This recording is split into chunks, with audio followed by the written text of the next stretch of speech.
Olá, tudo bem? Vamos para o nosso quarto dia de devocional de Advento. Hoje eu queria meditar com vocês em uma passagem que está em Miqueias.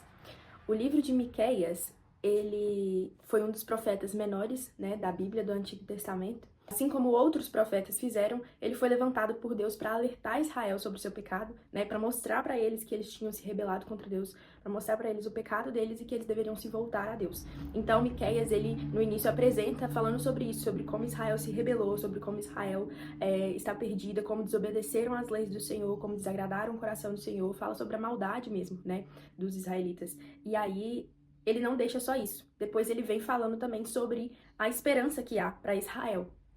E Miqueias, ele viveu mais ou menos ali no período de Isaías também, e ele viveu no reino de Judá, no sul de Israel, quando os reinos estavam divididos. Aí isso a gente vai ver lá nos livros de Reis, Crônicas, depois que os reinos foram divididos entre Judá e Israel. Então ele vive ali no reino de Judá e ele vai trazer essas profecias para o povo de Deus, ele vai confrontar os líderes, sobre os seus pecados. E na sua profecia, então, Miqueias também traz falando que Israel seria atacada, por causa dos pecados deles, eles teriam que pagar. E esse pagamento seria através da nação deles ser atacada. Então viria, ele declara, e profetiza que viria o reino da Síria atacar Israel e depois viria o reino da Babilônia, o que de fato aconteceu, Tudo que ele disse aconteceu e esses profetas falavam em nome do Senhor. Mas ele também, além de falar dessa desolação de Israel por causa dos seus pecados, ele também fala da esperança de Israel. E hoje a gente vai ler um pouco sobre isso. Aí eu queria que vocês abrissem Miqueias, capítulo 5, aí a gente vai ler do versículo 1 ao versículo 5. Miqueias está depois do livro de Jonas e antes do livro de Naum. Diz assim: Reúna suas tropas, ó cidade das tropas, pois há um cerco contra nós. O líder de Israel será ferido na face com uma vara. Então aqui ele já está trazendo essa profecia sobre um ataque que haveria em Israel. E aí no versículo 2 ele vem trazendo um porém. Ele diz: Mas tu, Belém Efrata, embora pequena entre os clãs de Judá, de ti virá para mim aquele que será o governante sobre Israel. Suas origens estão no passado distante, em tempos antigos. Por isso os israelitas serão abandonados, até que aquela que está em trabalho de parto dê à luz. Então o restante dos irmãos do governante voltará para unir-se aos israelitas.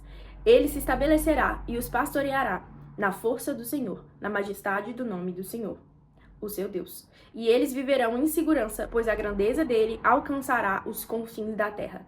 Ele será a sua paz. Então, aqui nesse versículo, nós vemos claramente a profecia da vinda do Messias, Claramente é isso que Miqueias está falando aqui. Talvez ele nem soubesse, não sei como era naquela época, se eles recebiam revelação de quem seria esse homem. De fato, ele não viu o Messias, mas ele profetizou a respeito dele. Deus usou a boca de Miqueias para profetizar a respeito daquele que haveria de vir. E ele viveu 700 anos antes da vinda do Messias. Então, 700 anos antes, ele profetizou a respeito da vinda do Cristo. E eu queria focar aqui em 3 tópicos para a gente observar através desses versículos. O primeiro é que Jesus veio cumprir todas as profecias do Antigo Testamento. E ele veio cumprir essas profecias de forma improvável. Então, aqui a gente vê que ele fala de Belém Efrata. O Messias, esse Salvador, ele viria de Belém Efrata. E Belém era uma cidade pequena. E aí, o que a gente imagina? Se o Messias virar de Belém, então ele deve ser de Belém, seus pais devem ser de Belém. Mas não, os pais de Jesus, Maria e José, não eram de Belém. Mas no tempo certo, quando Maria estava para dar à luz, houve um decreto do Império Romano de pagamento de impostos e eles tiveram que migrar e ir para Belém. Então, Jesus nasceu realmente em Belém, mas de forma improvável. Você vê que Deus, ele faz as coisas de forma improvável, Não faz as coisas do jeito que a gente imagina. E às vezes a gente fica com essa visão limitada na nossa vida, achando assim, não, isso não pode acontecer porque eu estou aqui, Deus está falando que algo vai acontecer lá. Porque eu não tenho tal coisa e Deus está falando que eu terei. Ou então, porque eu não nasci assim, eu não tenho essa origem, eu não tenho essa capacidade, então Deus não pode fazer tal coisa. Mas Ele faz tudo da forma dele e Ele é capaz de fazer tudo de forma improvável acontecer. Se Ele profetizou, irá acontecer. Então Jesus, ele nasce em Belém, embora seus pais não fossem de Belém Efrata.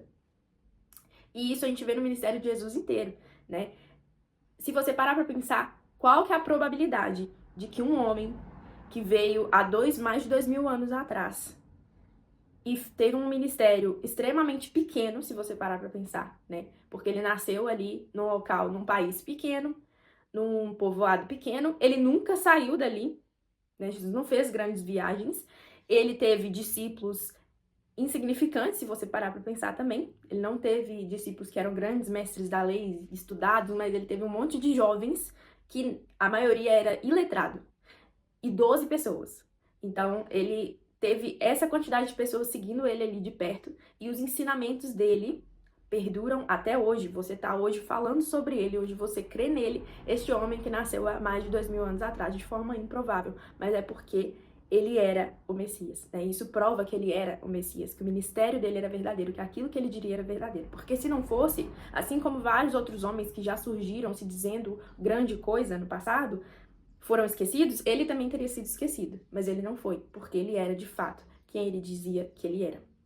Então, Deus veio e cumpre, a partir de Jesus, todas as profecias que havia no Antigo Testamento a respeito dele. Jesus cumpriu todas, não deixou uma sem se cumprir, e de maneira improvável.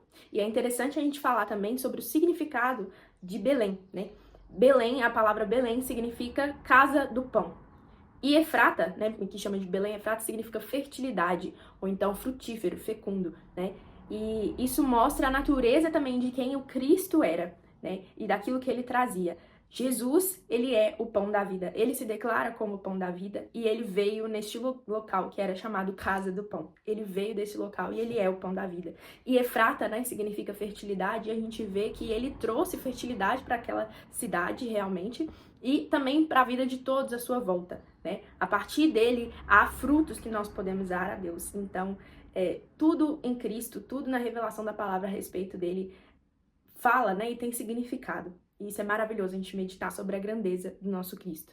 A segunda coisa que nós podemos tirar desses versículos é que ele é eterno, né? Jesus, ele nasceu em Belém Efrata. Jesus nasceu em Israel. Ele era um judeu, ele nasceu ali, mas a sua origem não está ali. E é o que nós sabemos. Se ele fosse um homem comum, ele seria de Belém, ele seria simplesmente um judeu, igual vários outros que existem. Mas aqui no versículo ele deixa claro que tipo de homem esse homem seria. Não seria só um governador, não seria só um soldado, não seria só um salvador momentâneo para Israel, para tirar, né, Israel ali, igual muitos imaginavam que ele seria. Ele vai vir derrotar o Império Romano, ele vai vir libertar Israel. Mas não, aqui a gente vê a divindade de Cristo também revelada na profecia de Miqueias. Então ele fala aqui, no versículo 2, ele fala: suas origens estão no passado distante, em tempos antigos. Então ele nasceu em Belém, mas sua origem não está em Belém. Outras versões falam que ao invés de tempos antigos, fala desde os tempos eternos, né? Desde os tempos da eternidade. Então ele nasceu em Belém, mas ele é eterno. E isso mostra pra gente que ele é Deus. Ele não era apenas um homem, mas ele era Deus, né? Então nós temos esse Cristo que não era apenas um homem que se fez carne, mas ele era divino, né? Ele existe desde o princípio de todas as coisas, desde os tempos da eternidade. Ele não está preso ao nosso tempo. Ele não foi criado, né? Não foi Maria que criou Jesus, foi Cristo que criou Maria. Ele foi sim gestado num ventre que ele mesmo criou com suas próprias mãos. E isso é maravilhoso, né? E da mesma forma que ele nos criou, ele está desde o início de todas as coisas. Ele criou Miqueias, que profetizou a respeito dele. E a terceira coisa que nós podemos meditar acerca desses versículos é que ele nasceu em meio aos insignificantes e caminhou entre eles. Então, Jesus, ele vem desmistificar e contradizer tudo o que a gente imaginava que um grande líder, que um grande salvador faria, né? Ele veio e ele foi totalmente contra aquilo que o mundo declara que é sucesso, aquilo que o mundo declara que é uma pessoa bem-sucedida ou que é uma pessoa poderosa nessa terra.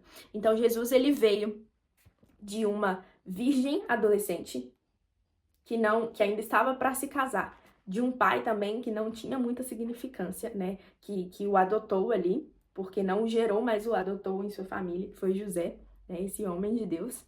Ele nasceu numa cidade minúscula, que era, aqui mesmo no versículo 2, fala, embora pequena entre os clãs de Judá. Então, Belém já era conhecida por ser essa cidade muito pequena. Essa cidade que não fazia muita diferença ali, era considerada por muitos uma cidade insignificante. Não se imagina que o Cristo, que o Salvador de toda a humanidade, vai vir de uma cidade dessas, né? Mas ele veio no meio dos insignificantes, em uma manjedoura, né? Ali em um estábulo, num lugar que ninguém imaginava que estaria o bebê, que seria o rei de toda a terra. Ele veio em meio dos insignificantes. Ele foi ali adorado, recebeu presentes de pastores que também eram insignificantes por si só, que estavam ali no meio do campo e levaram os presentes a ele. E ele andou com as pessoas mais rechaçadas da terra durante toda a sua vida. A gente vê isso, que Jesus priorizava intencionalmente. Não quer dizer que ele não andava também com pessoas ricas, ele conversava, a gente viu isso. Existiam seguidores de Jesus que eram ricos, que eram prósperos, mas ele, na maioria das vezes, priorizava estar com aqueles que todo mundo olhava com desprezo. Ele estava com aqueles que eram os mais pecadores, com aqueles que eram os mais sujos, os mais pobres. E ele decidia por si mesmo andar com eles. Ele não tinha onde reclinar a cabeça. Isso é o que ele mesmo fala a respeito de si. Então, ele era um homem que ia contra o sistema deste mundo, né? Ele andava com os insignificantes e ele dava atenção a esses insignificantes. E isso deve constranger a gente a ser como ele, mas também constranger a gente com o tipo de amor que ele tem por nós, quando nós também somos esses insignificantes. Então, medita aí agora sobre, né, como Jesus te alcançou. Se você já se sentiu assim em algum momento da vida, ou se você vem se sentindo assim agora, como aquela pessoa insignificante, como aquela pessoa que não é vista, como aquela pessoa que não é querida, como uma pessoa, às vezes você se vê como burro, né, como pobre, você não tem recursos, você não é proeminente em meio às pessoas, você não é impressionante, né, você é uma pessoa extremamente comum. Muitos de nós nos sentimos assim, mas é justamente a esses que Jesus veio, né, aos que eram pobres. Ele veio para confundir as coisas que são, escolher as coisas que não são para confundir as que são, né? Ele então veio para desmistificar todo esse sistema do mundo. E nós temos que ter esse mesmo coração, que olha para o que é insignificante, abraça ele, cuida dele, né, para que ele se torne glorioso, não com a glória deste mundo, não com riqueza e poder que esse mundo admira, porque isso passa, assim como diz Eclesiastes, isso é só uma fumaça, isso não significa nada, mas com poder e glória que são do céu, que são do alto. É esse poder e glória que ele veio trazer àqueles que são considerados como nada, né, para este mundo. E ele fala aqui no versículo 4 sobre o tipo de reino que ele vai trazer. Ele se estabelecerá e os pastoreará na força do Senhor, na majestade do nome do Senhor, o seu Deus. E eles viverão em segurança, pois a grandeza dele alcançará os confins da terra. Ele será a sua paz. Então nós servimos a esse Deus, a esse Cristo que veio e veio estabelecer um reino não humano, um reino não de acordo com o que a gente vê. Então se você está olhando para o sistema desse mundo, se você está olhando para a forma como as pessoas nesse mundo fazem as coisas e admirando isso, pare agora e olhe para esse Cristo, para esse bebê que veio de uma virgem, veio numa cidade insignificante, veio de uma adolescente, se deitou em uma manjedoura, andou entre os humildes e pobres dessa terra. É este homem que você segue, né? E ele veio trazer para nós um reino que não é dessa terra, ele é celestial e ele nos pastoreia na força do Senhor. Ele nos pastoreia na majestade, não deste mundo, mas na majestade do nosso Senhor. Então é esse Deus que nós adoramos. E eu queria terminar fazendo uma oração e queria que você orasse junto comigo também.